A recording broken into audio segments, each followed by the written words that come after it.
don't play sports anymore? Yeah, I used to. Which ones you play? Okay, so we're still learning about metabolism.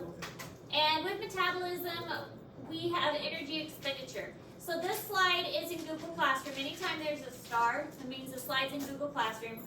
Now, interesting enough, the amount of energy that our body expends, most of it is actually used for just metabolic activity. So 65 to 70% is used for just resting metabolic rate, and that's called our basal metabolic rate.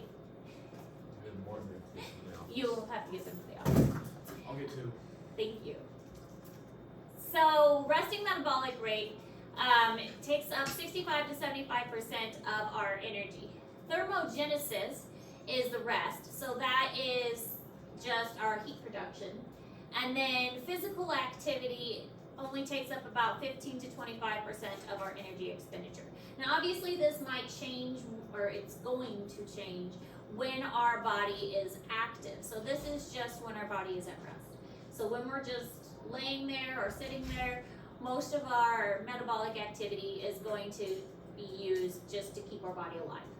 Then 5 to 10% is used to maintain heat, and the rest is just physical activity such as talking, writing, moving, twitching, whatever. Thank you, Wyatt. You just put this right here, this. Yeah, and I'll store it for later.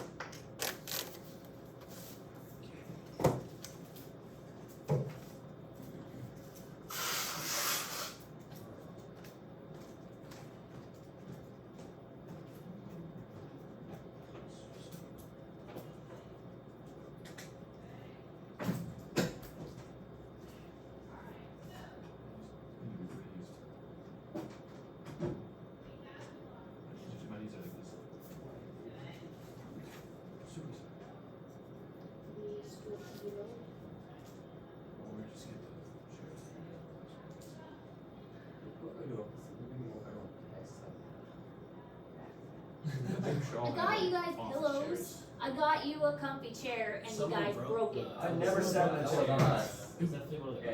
It was dual credit zoology that broke it. You should just get like 30 of them. Why I can't buy you nice Let's things? just get office chairs. Use the science program money to buy chairs.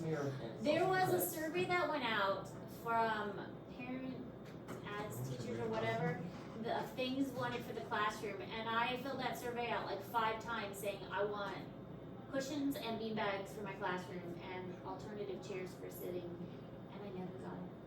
So, I tried, and I finally went out and bought it myself. What do we made on the side? Over $200. Who's the next NHS meeting? I don't know. I'm excited. We don't really have anything to talk about. Service project. Service project. Let's do it after Halloween. Halloween's week from today. Today. Yeah, I'm working on getting all this stuff ready since this is our first time doing the Halloween thing the way we are. I've been focusing on that.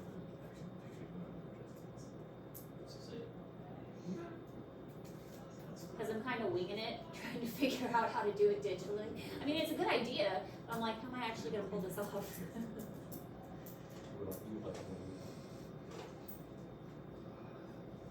But each week on the snack closet, we make about a $35 profit that I can set aside once I actually go out and buy more snacks. Oh, if you bought like a case of mustard, You get They're like- so much. I think the teacher probably and then coach class matter. Black market.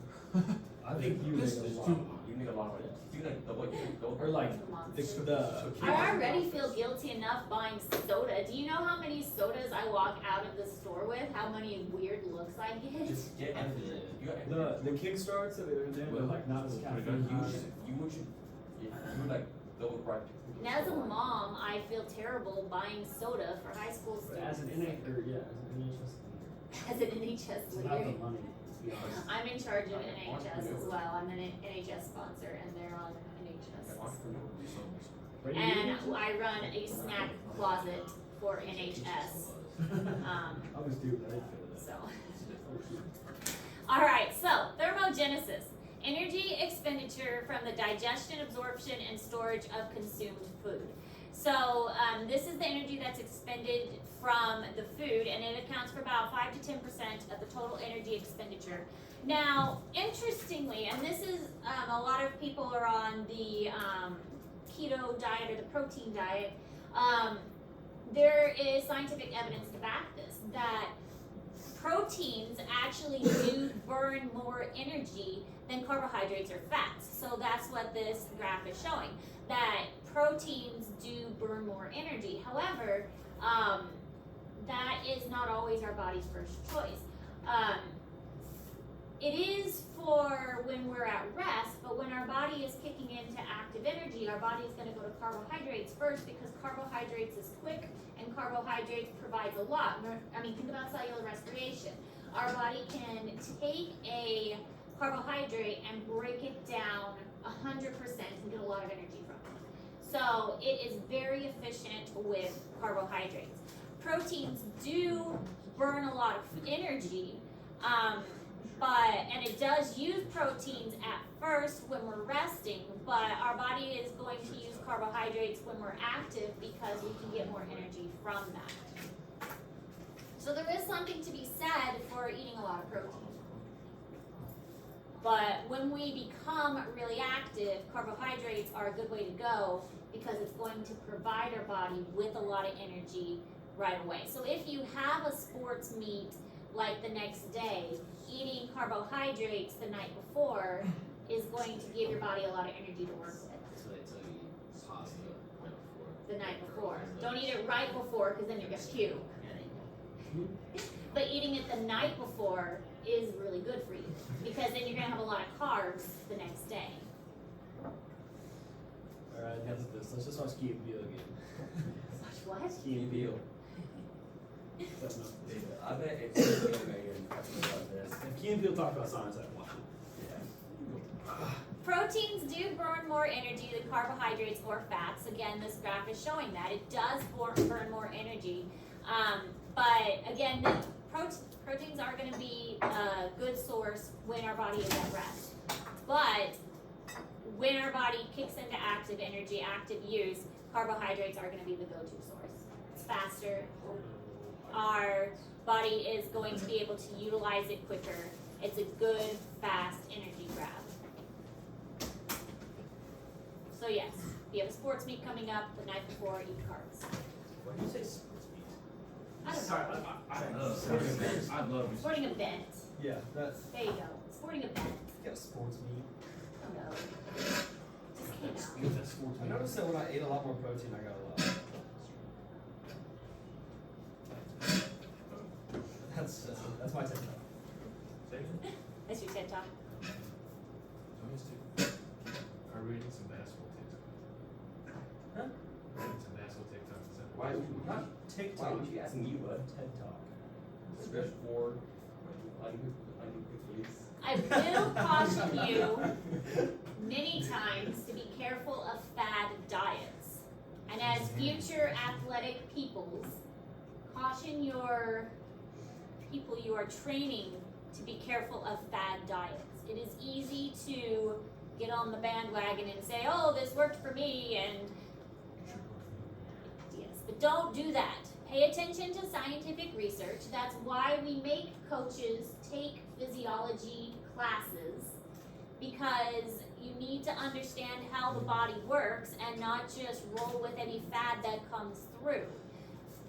It's easy to watch a celebrity, or people make money off, because it's such a big deal that people want to get, it's like a get rich quick, it's a get thin quick. I mean, these fad diets are so easy to get on the bandwagon with, because if you could get rich quick, then everybody would be doing it. If you could lose weight quick, then everybody would be doing it. But just like the best way to make money is to work hard, the best way to lose weight is to exercise and eat healthy. And we all know that, we just don't want to do it. And we all know the best way to make money is to work hard, a lot of people just don't want to do it. The best way to do well in class is to study, we just don't want to do it. So physical energy expenditure includes exercise, daily living activities, and like just fidgeting and moving. This can vary considerably with the individual, with the time of day, with how old, like with age, with all kinds of things. There's also non-exercise activity thermogenesis. This is called NEAT. And this is things like typing, fidgeting, moving normally, etc. So this is just like your everyday movement, like just sitting there talking like what I'm doing, like just gesturing, and I'm not exercising, but it's movement that I'm doing. But it's non-exercise activity. So this does produce a certain amount of physical activity. For some people that are not used to activity at all, it can be rather draining. Like if it's an elderly person that doesn't ever get out of bed, just moving around can be very exhausting for them. So it really depends on the person. If it's somebody that's very, very sick, then just trying to sit up can be very difficult for them.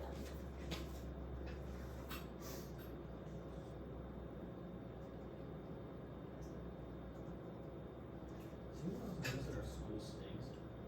Yes. That's Why we got the, The purifiers. yeah. 'cause we didn't pass. I've heard they're not purifiers though. I hear they're just fancy fans Yeah, because I walk by and there's just one cold there, hot. As always says. with very expensive filters. Not like a bad purchase to me. It was a grant that we got a grant for. But I think that's what's. Sports count.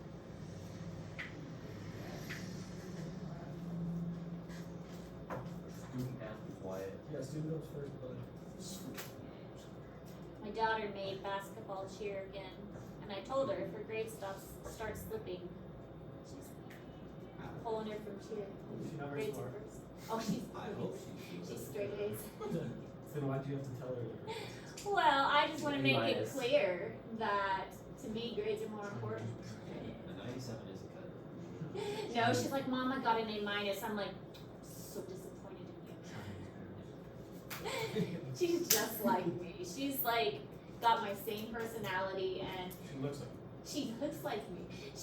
I took her to college class with me last night, and she walked, like I took her up to meet my students at State Fair, and she walked in the door, and my students were like, she looks just like you. She's my little mini me. She turns 13 in 2 days. Nice. I'm not handling it well. I'm not. Alright, anyway, basal metabolic rate, NEAT, then thermo, and then exercise. So really the exercise is a very small part of it. And this is in Google Classroom. Okay, so this is a good breakdown, a good chart of how our body is designating different portions of energy. So a lot of it is going to muscle, liver, and brain. These are vital organs. So the muscles, not as vital. This is mostly when we're using them. But brain and liver, those are a huge portion of our body. So a lot of times when our body is going into like some kind of shutdown, or our body is in a panic mode, it's going to divert a lot of energy to our brain, because if it can keep the brain alive, the brain can often figure out how to keep the rest of us alive. Not only because we're smart, but because the brain can control the rest of the body. So it will divert a lot of energy, a lot of blood, a lot of oxygen to the brain as a way to keep the rest of the body alive. So we have what's called the basal metabolic rate, and then the resting metabolic rate. So it's kind of the same thing. So this is the amount of energy expended while at rest, and that's the key, while at rest, and a neutrally temperate environment in the post-absorption state. So that's a lot of like conditions to be met here. So a neutrally temperate environment. If you're too cold or you're too hot, that homeostatic thing, not gonna be happy, okay? Your body will spend energy to get you to homeostasis, and that's not gonna be good for your basal metabolic rate. Then you've also got the post-absorptive state. So if your body is hungry, it's not going to be happy because, again, not in homeostatic balance. So then it's going to be like, okay, let's get food, or okay, now I have too much food. So post-absorptive state, meaning that I just had food, I've absorbed enough, now I'm happy. So this is meaning the digestive system is inactive. So it requires about 12 hours of fasting in humans. So you're kind of in your most zen, chill zone. It's hard to reach this. This is a lot of conditions to meet to get to this like perfect resting state.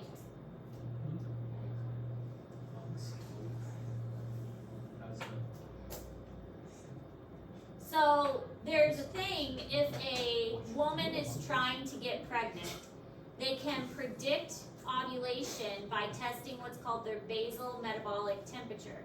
But to test the basal metabolic temperature, they have to test it before they even move as soon as they wake up in the morning.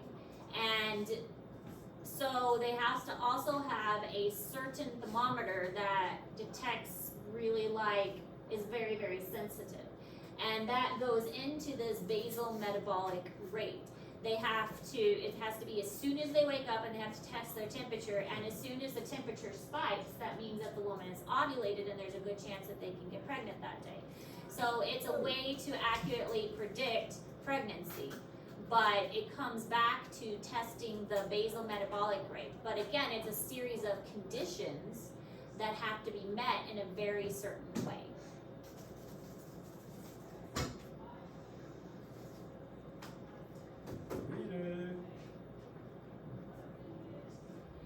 So basal metabolic rate is the release of energy in this state is sufficient only for the functioning of the vital organs. Once you are in this state, what is that? Violin. You start. Oh, he broke his. One time, I had a friend that stuck a pencil through my. Hey, just because.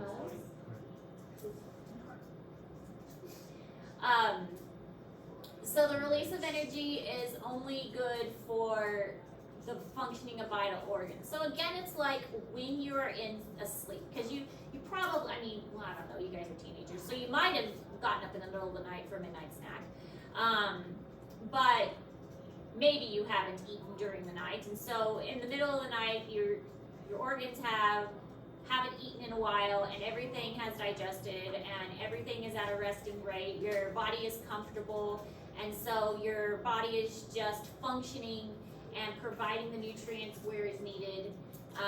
You've kind of fasted for a while, so that would be your most basal metabolic rate, is usually at night or when you first wake up in the morning.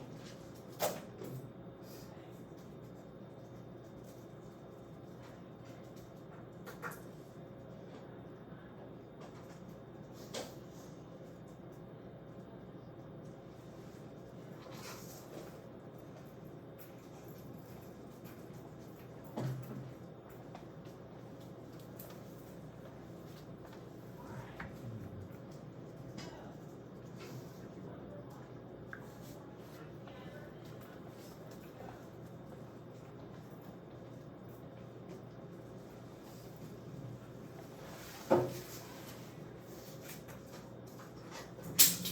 haven't dropped that in a long time.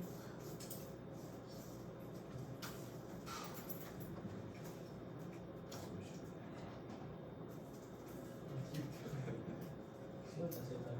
Probably don't wish I had.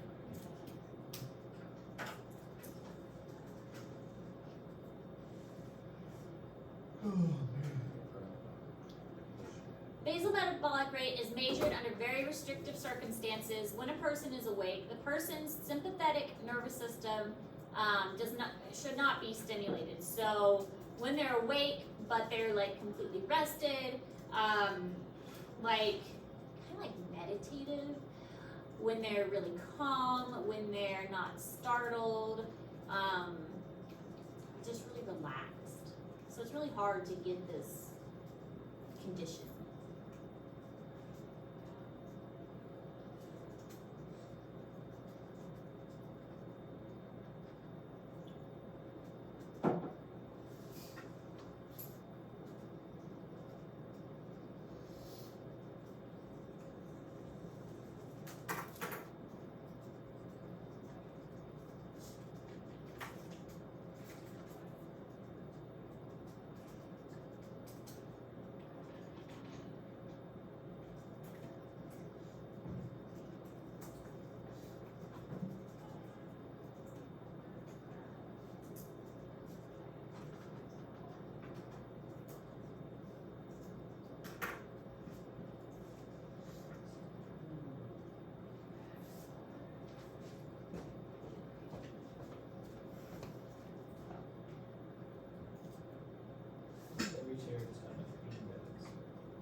Tino.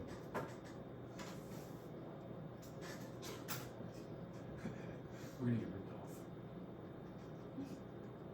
For real? It's free. You can actually buy stuff like you don't get hacked. Or like Hey, chains in your sleep. I'm almost up there all the time. I just got glasses on it. So. From what website? Let me see if the shipping is free. Right here. You don't get stuff for free. Yeah, You look at don't that. actually get stuff. Yeah, dude, all of my TikTok like I'm always listening. They just What's like that? get one for free. $5. Well, if I want smaller. Like all the free gifts are not actually. Shipping. Is that? It's shipping is not very cheap. So you gotta get. Oh, that's too late. Hold on. 597. Oh, Find them, Sarah. Find them. she's gonna go down a little bit. That first one you feel like 3 people on. I would look you sleep on the first one.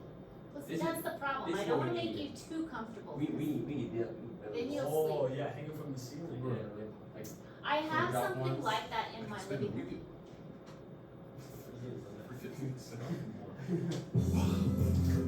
got 100% off. This is yeah.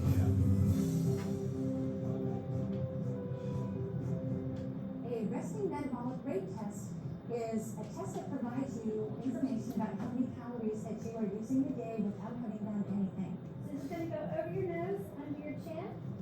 So a person will come to the lab in a fasting, fully rested condition. We would have them lay down on one of our clinical tables here, and we would place this face mask over them, and a person can breathe normally, talk normally, communicate with us. We are simply collecting samples of the air that the person is breathing out.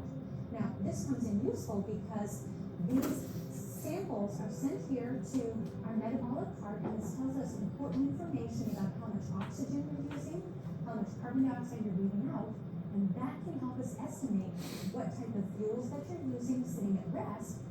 Now, people care about the resting metabolic rate because this is very important for any weight management planning purposes.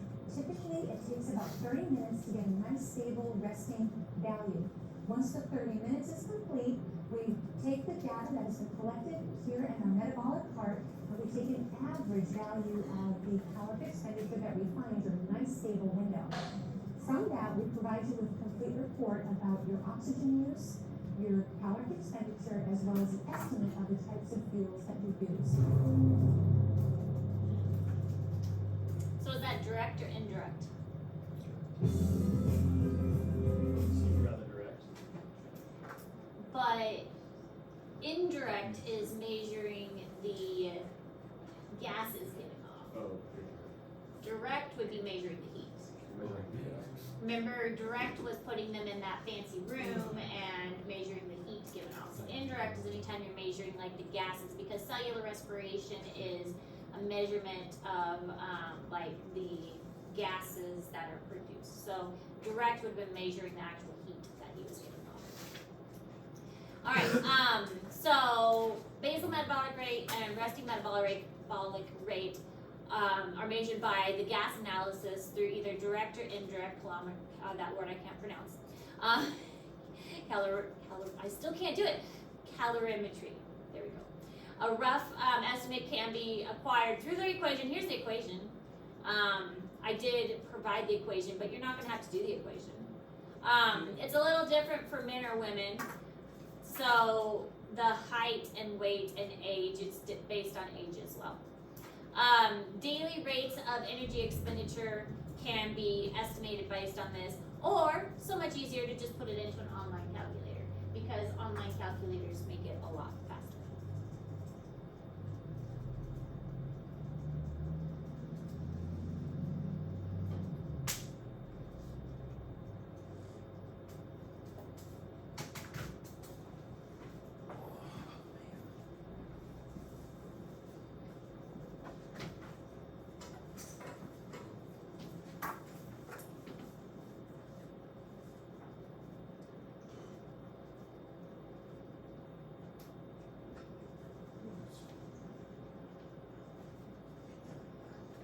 Colton, are you taking it for college credits? Not the other, It's choking. just for class, high school? Yeah, just for a For side. ages 6 and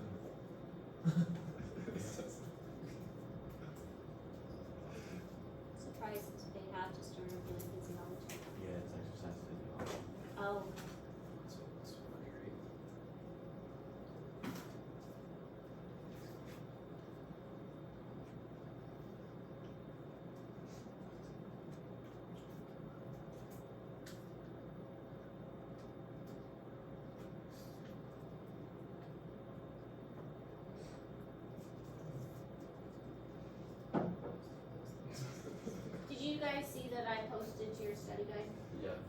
And not girls like confused on the thing that's on.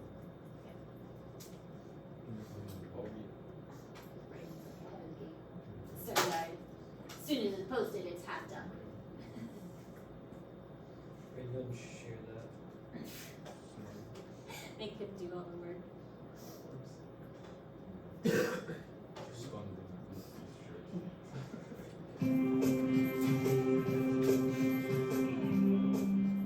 Hello, I'm Dr. Julia Payton Hunter from Holistic Dermatology. We're here to talk about what's the difference between basal metabolism and resting metabolism. They're very similar. It's only about a 10% difference. So in the great scheme of things, you really don't care that much.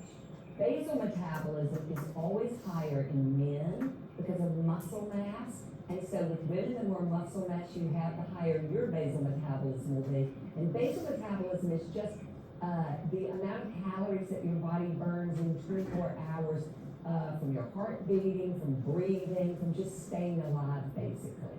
Resting metabolism is when you add food digestion on top of it. When you're sick, your resting metabolism is higher because your body's using more calories because your immune system's working harder, your temperature is higher, so that would make your resting metabolism higher. The older you get, the lower your basal and your resting metabolism, so keep your muscle mass up, keep your activity level up, exercise, keep your muscle mass up, and then your basal and your resting metabolism are higher, and that's better. It helps you burn more calories.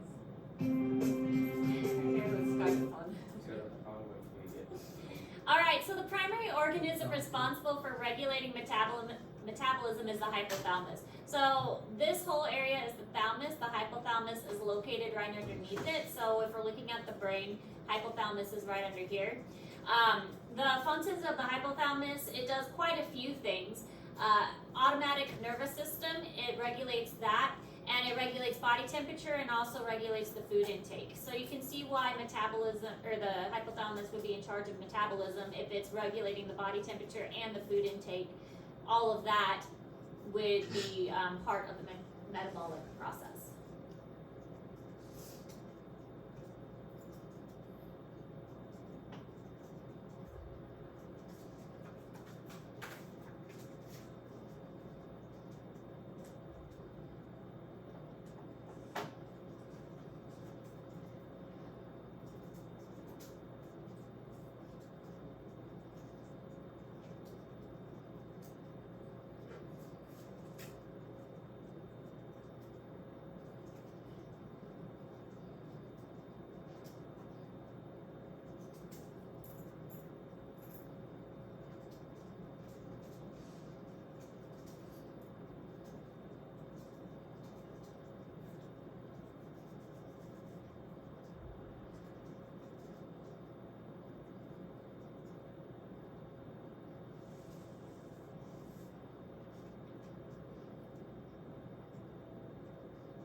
So the feeding center is what's responsible for and this is in Google Classroom, so you don't have to write this one down, because that's a lot of writing. So I put this one in Google Classroom. It's responsible for the sensation that causes us to seek out food. There's two particular ones, and you should pay attention to these, because these are very likely to be on the test. Hint, hint. Leptin, which is a hormone that is released by the fat cells of our body, it tells the brain when you've had enough food stored, when you have enough fat stored. So leptin is this hormone, and this hormone is telling our body that you are full. It provides that full sensation. It makes you feel not hungry. So there's been a lot of research around this leptin. So if you could have a leptin supplement that makes you feel full, that then you wouldn't want to eat anymore. And there's this big idea out there that if you could provide people with like a supplement or a shot or something with leptin in it, then people would not feel hungry and they wouldn't want to eat. There was some research done, I tried to find a picture of it, that there was one mouse that was born without leptin. And so the poor mouse just kept eating and eating and eating because it always felt hungry, and so became really obese. And they actually like physically connected the two mice together like with a normal mouse. And the mouse's bloodstreams were connected together. And so the normal mouse shared his leptin hormone with the obese mouse. And so the obese mouse eventually became normal size again because he wasn't hungry anymore. So he felt full, and so he stopped eating. So it was evidence that this leptin hormone actually is a huge component of making the mouse feel full and stop eating. So if there was a way that we could simulate this hormone, it would make people stop eating because they just wouldn't feel hungry anymore. So this leptin thing is this huge area of research. Then there's this ghrelin, and ghrelin is the hunger hormone released by the stomach that signals the brain when it is empty. So this also is an important hormone because it's telling us it's time to eat. It signals the saliva in our mouth, it signals the stomach to start rumbling, it signals that kind of tightness that we feel in our stomach and the crampiness that we're hungry. So these are two different hormones that are telling us that we're hungry. One of them is released by the fat in our body, and one of them is released by the actual stomach itself, both of them telling our brain that it is time to eat. Then there's also the thirst center, and this one tells us that we're thirsty. Cells in the hypothalamus are stimulated by rising osmotic pressure in the extracellular fluid. So when that fluid starts to feel a little dehydrated and more salty, that tells our body, okay, we are getting too salty and we need to change this, and we need to add water to dilute the saltiness and make us more hydrated. And so that starts to signal the dryness of the mouth, the dryness of the lips, that sandiness in our throat, that we are really, really thirsty, we really need a drink right now, that parched feeling. All of that is signaled by the just like the extracellular fluid having less water available. And this is, we mentioned it before, that we can go 3 to 5 days without water, and we can go, weeks without food. So, and the without food part, that varies per individual because it depends on how much storage that person has already, how long they can go without food. But we need water a lot more, and that is stimulated by the hypothalamus, and the hypothalamus can sense that based on how much extracellular fluid is available.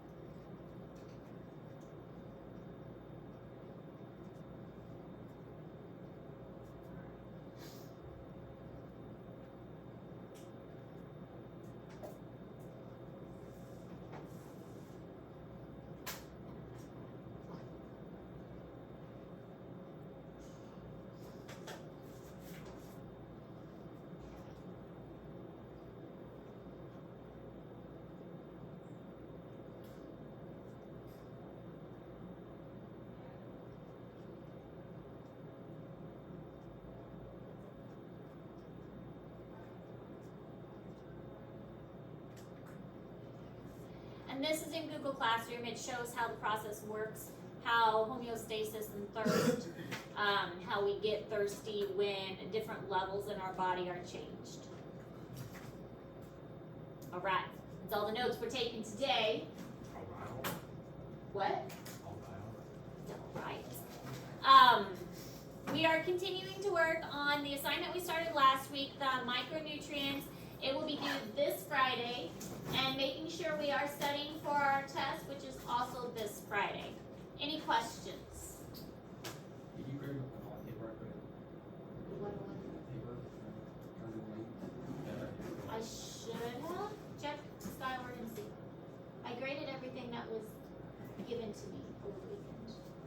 So check Skyward and see. Skyward, Tyler says, man, old habits die hard.